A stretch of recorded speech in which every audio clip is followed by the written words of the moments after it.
Bom, então aqui, verbos auxiliares. Os verbos auxiliares acompanham o verbo principal, numa das suas formas nominais em locuções verbais, tempos compostos e voz passiva. Então, exemplos de verbos auxiliares aí: ser, estar, ter, haver e ficar. A diferença do verbo auxiliar para o verbo de estado é que o verbo de estado é aquele verbo estático, tá? Se eu falo continuar, é porque, né, ele está ali estático, então ele vai permanecer a mesma coisa. O verbo auxiliar é um verbo só para o próprio nome diz, ele só auxilia, ele não quer designar nada. Então, se eu falo ouve, né, ele não é nem um verbo de estado, tá? Porque ele não é estático ali, e ele não é um verbo de ação. Então, o verbo auxiliar é esse verbo ali que fica no meio, não é nem um verbo estático, não é nem um verbo não é nenhum verbo de ação. Ele está ali só para auxiliar mesmo. O papel dele é auxiliar. Ele não tem nenhuma uma outra função ali, tá? Então, podemos confundir sim, tá? Temos verbos auxiliares, que também são verbos de estado, tá? São verbos de ligação.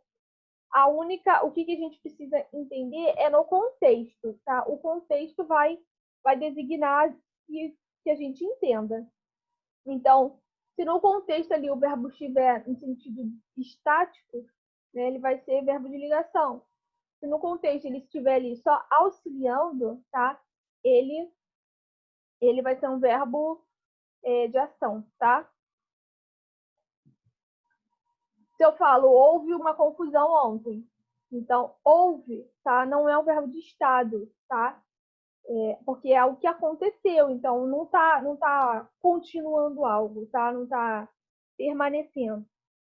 E também não é um verbo de ação, tá? Então, é um verbo auxiliar, beleza? Agora, se eu falo continuou a confusão ontem, continuar é um verbo de estado, tá? Porque é algo que aconteceu e, né, perdura, é um verbo estático, tá? Então, essa é a nossa diferença, beleza? Verbos definitivos. Verbos definitivos são verbos cuja conjugação é incompleta, ou seja, não apresenta todas as formas verbais, porque o verbo não é conjugado em todos os tempos, modos ou pessoas. Então, os verbos definitivos são os verbos que não se conjugam em todas as suas formas, tá? Vai ter ali algum modo, uma voz que não vai conseguir conjugar, tá? Então, aí ele pula, tá? Geralmente no quadrinho vem uma barrinha assim, que é tipo, não conseguiu conjugar, tá? Então, exemplos de verbos definitivos: reaver, falir, demoler, doer, colorir e adequar. Então, são verbos, né, que eu não consigo conjugar em todas as suas formas. Verbos principais são verbos que não necessitam de outros verbos para transmitir a totalidade da ação verbal. Então, lembrando ali, né, que na locução verbal nós temos os verbos auxiliares e os verbos principais. Então, esses são os verbos principais, tá? Correr, brincar, estudar.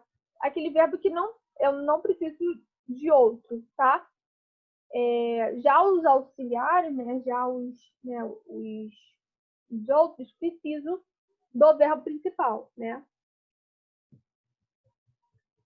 São verbos impessoais, são verbos cuja conjugação é feita apenas na terceira pessoa do singular, visto não apresentarem sujeito. Então, exemplos de verbos impessoais: haver, fazer, chover, nevar, ventar, amanhecer. Lembrando, verbos impessoais podem ser verbos auxiliares, podem ser verbos de ligação, tá? São os verbos que não precisam de sujeito, tá? Verbos abundantes são verbos cuja conjugação apresenta duas formas equivalentes de particípio. Então, um particípio regular e um particípio regular. Então, exemplo de verbos abundantes: ganhar, pagar, eleger, acender, imprimir e exprimir.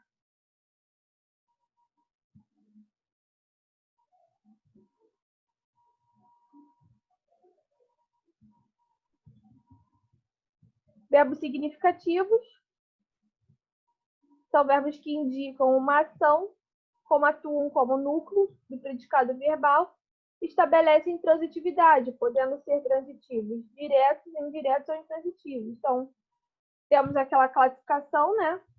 Verbos transitivos são os verbos que eu não preciso de preposição, tá? Então, eu tenho ali um complemento, eu preciso de um complemento, mas eu não preciso de preposição. Então, ler, fazer, quem faz alguma coisa, quem lê algo, quem quer algo, quem quebra algo, quem tem algo, quem causa algo. Ou seja, eu não preciso de preposição. Transitivos indiretos, eu preciso de preposição. Então, quem necessita de algo. Quem sabe de algo. Quem acredita em algo. Quem precisa de algo. Quem gosta de algo. Então, de, em, né, esses verbos eu preciso de preposição. O verbo pede, tá? E os verbos transitivos diretos e indiretos, né? Quem empresta algo a alguém ou para alguém. Então, são os verbos que funcionam das duas maneiras, tá? Dependendo do complemento. Quem comunica algo a alguém. Quem influencia algo a alguém. Quem agradece algo a alguém. Quem paga algo para alguém, tá? Verbos intransitivos são os verbos que eu não preciso de complemento. Só aquele verbo eu já entendo. Então, eu falo nascer. O bebê nasceu. Vocês entendem, eu não preciso de complemento. Caso eu queira colocar algum complemento, eu posso colocar, mas ele não é necessário ali para o seu entendimento. Então, nascer, viver, voltar, chegar e assim vai, tá? Verbos pronominais são verbos que se juntam aos pronomes oblíquos, átonos, quando conjugados. O pronome oblíquo se relaciona com o pronome reto ou sujeito equivalente, estabelecendo uma conjugação pronominal reflexiva ou uma conjugação pronominal recíproca. Galera, isso aqui também não é para a gente focar muito, tá? Eu coloquei só porque precisamos ver, mas não é algo que vai cair da prova, que, né? Então, fiquem tranquilos. Então, exemplos de verbos pronominais: arrepender-se, queixar-se, zangar-se, suicidar-se, lembrar-se, aquecer-se. Então, né, eu sempre tenho ali um pronome e ele funciona como complemento do verbo, tá? Geralmente, esses verbos pronominais, eles são classificados nos verbos intransitivos e verbos transitivos indiretos, tá? Então é isso, galera. Até a próxima. Se cuidem. Qualquer coisa, qualquer dúvida, podem mandar e-mail, mensagem no rede social, sei lá, tá? Podem me procurar, tá? Beijo, beijo. Até a próxima.